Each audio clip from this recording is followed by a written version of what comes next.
Hey everybody, this is Todd at All Things Archery and Shooting with another gun review. This one is on a 9mm 1911, built on a Stealth Arms 80% frame that I just finished.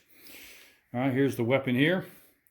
Again, this is built on the Stealth Arms 80% frame, which is when I used to go that in the middle. We'll talk about doing that. This gun here, I had the front strap checkered in the front there, using what they call scale checkering, which matches the mainspring housing. It uses G10 grips, long trigger, flat mainspring housing.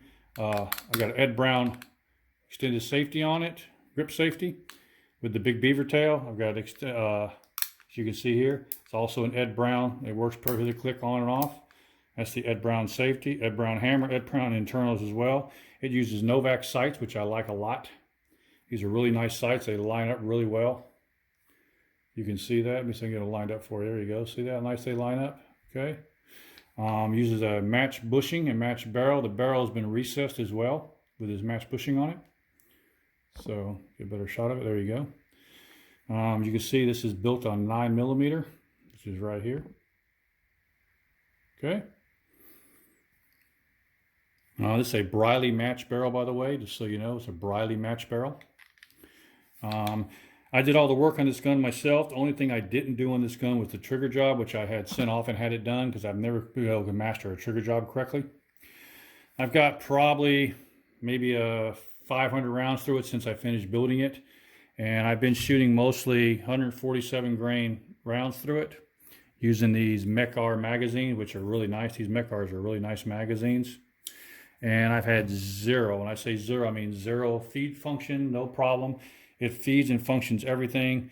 I've shot from the lightweight 65 grain brass rounds all the way up to the 147 grain jacket hollow point. And the gun is it's never failed. It's always worked. It's got I got a 16-pound spring in it. Okay, recoil spring. Okay, it's got the trigger breaks at 3.5 pounds. All right. Has a long trigger with an adjustment in the trigger itself, so you can adjust the backslash on it. I use G10 grips as well. Overall, the gun's been a super shoot. I just finished building it, and let's talk about the 80% frame now. This is an 80% Stealth Arms frame, and it's a nice frame. As you can see, I can put my own serial number on there. Can you see that? Zoom in on that. There you go. See that serial number? I did that myself. Now, to make this frame work for you, what you have to do, you have to mill out the feed ramp inside the frame. You have to drill out the sear and hammer holes right here. Okay. You also have to fit the rails, cut the rails into it as well. All right. And that's pretty much it. Once you get all that done, you go ahead and fit all the parts, get it inset, and get it done. All the parts, internal parts, like I said, are Ed Brown parts on this gun. It is a Briley match barrel with a Briley matching brass match bushing. Okay. And I had the barrel cut back and recessed as well, recrowned, so it fits flush. It uses the standard link system inside the barrel, as you can see that. Standard link system, there's nothing, see if I can get you a better picture of that. There you go. Yeah, see the standard link system in it. Again, the frame's been black anodized with the slide is Cerakoted black.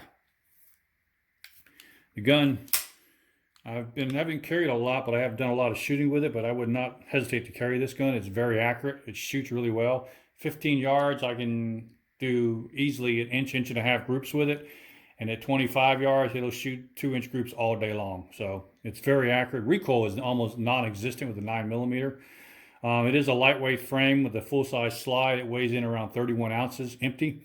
You have the magazine full of ammo to it, you're up to 42 ounces. So it's a little bit heavier, even though it's a lightweight frame, but I mean, it absorbs all that 9mm recoil, and it shoots really well, really accurate.